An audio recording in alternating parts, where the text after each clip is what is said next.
അല്ല, ഞങ്ങൾ സാധാരണഗതിയിൽ പാർട്ടിയുടെ പ്രസിഡന്റാണല്ലോ തങ്ങൾ. അപ്പോൾ പല ഘട്ടങ്ങളിൽ യൂത്ത് ലീഗിൻ്റെ അഭിപ്രായങ്ങൾ തങ്ങളുമായി പങ്കുവെക്കാറുണ്ട്.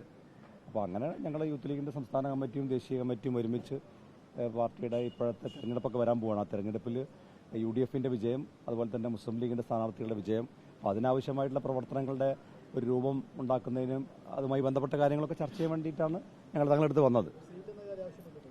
അങ്ങനെ സീറ്റ് അങ്ങനെ ആവശ്യപ്പെടുക എന്നുള്ളൊരു പതിവൊന്നും ഞങ്ങളെ സംബന്ധിച്ചിടത്തോളം ഇല്ല. സ്വാഭാവികമായും സ്ഥാനാർത്ഥി ചർച്ചകളൊക്കെ വരുമ്പോൾ ഞങ്ങൾ ഞങ്ങളുടേതായ അഭിപ്രായം പറയും. അത് യൂത്ത് ലീഗിൻ്റെ സംസ്ഥാന കമ്മിറ്റിയും ദേശീയ കമ്മിറ്റിയും ഒറ്റക്കെട്ടായി ചില അഭിപ്രായങ്ങൾ സ്വാഭാവികമായും പങ്കുവെക്കുമല്ലോ, അത് പങ്കുവെച്ചു എന്ന് മാത്രം. അല്ല, അങ്ങനെയൊന്നും പിന്നെ അതിപ്പോൾ ഞങ്ങളല്ലല്ലോ പറയേണ്ടത്. പ്രാതിനിധ്യം ഉറപ്പുവരുത്തുക, അല്ലെങ്കിൽ യൂത്ത് ലീഗിന് സീറ്റ് ആവശ്യപ്പെടുക, അങ്ങനെയൊന്നുമില്ല. ചർച്ചകൾ വരുമ്പോൾ സ്വാഭാവികമായും യൂത്ത് ലീഗിൻ്റെ അഭിപ്രായം, യൂത്ത് ലീഗിൻ്റെ സംസ്ഥാന കമ്മിറ്റിയും ദേശീയ കമ്മിറ്റിയൊക്കെ അഭിപ്രായങ്ങൾ പങ്കുവെക്കും. ആ അഭിപ്രായങ്ങൾ ഞങ്ങൾ പങ്കുവെച്ചു എന്ന് മാത്രം. അല്ല, അങ്ങനെ പ്രതീക്ഷയുടെയും നിരാശയുടെയും ഒന്നും കാര്യമല്ല. അങ്ങനെയൊന്നും ഞങ്ങൾ തങ്ങളെടുത്ത് പോകുമ്പോൾ പ്രതീക്ഷയിൽ പോവുക, നിരാശയിൽ പോവുക എന്നുള്ളതൊന്നും ഒരിക്കലും ലീഗിലില്ലാത്ത കാര്യമാണ്. എപ്പോഴും പ്രതീക്ഷകൾ തന്നെയാണ്. ഞങ്ങളുടെ പ്രതീക്ഷ എന്ന് പറയുന്നത് UDFന് മികച്ച വിജയം ഉണ്ടാക്കുന്നതിലാണ് ഞങ്ങളുടെ പ്രതീക്ഷ. ആ പ്രതീക്ഷയ്ക്ക് വേണ്ടിയുള്ള പ്രവർത്തനങ്ങൾക്കാണ് ഞങ്ങൾ എപ്പോഴും മുൻഗണന കൊടുക്കാറുള്ളത്. അല്ലേ വൈസ് ബാബു? തീർച്ചയായിട്ടും.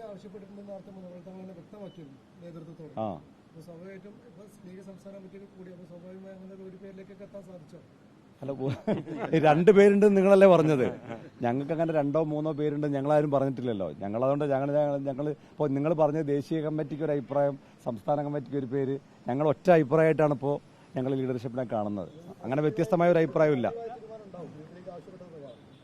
അത് ചർച്ചയിലൂടെ വരും. അത് എല്ലാവരുടെയും അഭിപ്രായങ്ങൾ കേൾക്കുമല്ലോ. പാർട്ടി ഇപ്പോൾ യൂത്ത് ലീഗിൻ്റെ അഭിപ്രായം മാത്രമല്ലല്ലോ കേൾക്കുക.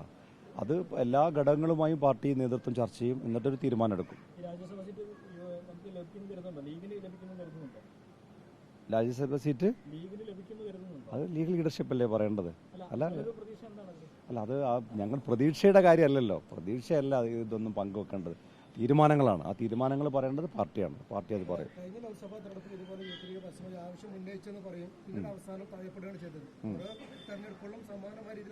അല്ല, കഴിഞ്ഞ തെരഞ്ഞെടുപ്പിൽ ഞങ്ങൾ അങ്ങനെ പറഞ്ഞിട്ടില്ലല്ലോ.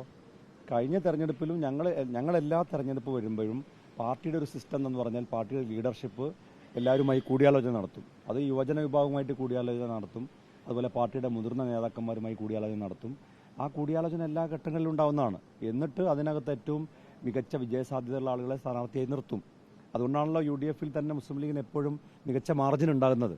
അപ്പോൾ ആ ലീഡർഷിപ്പ് എടുക്കുന്ന തീരുമാനങ്ങൾ അംഗീകരിച്ച് അതിൻ്റെ വിജയത്തിന് വേണ്ടി പ്രവർത്തിക്കുക എന്നുള്ളതാണ് ഞങ്ങൾ യുവജന വിഭാഗം എന്നുള്ള നിലക്ക് ഞങ്ങൾ എപ്പോഴും ചെയ്യാറുള്ളത്.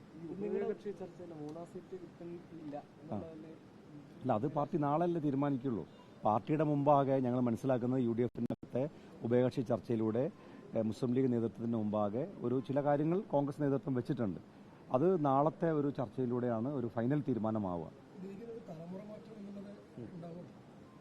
അല്ല, കാലാനുസൃതമായ പല മാറ്റങ്ങളും ഇപ്പോൾ ലീഗിനകത്ത് നിങ്ങളും കാണുന്നുണ്ടല്ലോ. കഴിഞ്ഞ പഞ്ചായത്ത് തെരഞ്ഞെടുപ്പിലൊക്കെ വലിയ മാറ്റം ഉണ്ടായിട്ടില്ലേ? നിയമസഭാ തെരഞ്ഞെടുപ്പിലും മാറ്റം ഉണ്ടായി.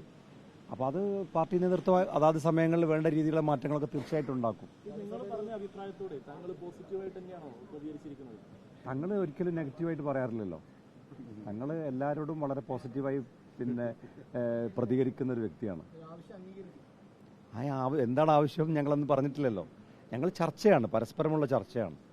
പാർട്ടി നേതൃത്വം ഞങ്ങൾ മുമ്പാകെ ഞങ്ങളൊരു ആവശ്യം വെക്കുക, അത് നിരാകരിക്കുക, അങ്ങനെയൊന്നുമില്ല. പാർട്ടിയുമായി അതാണ്.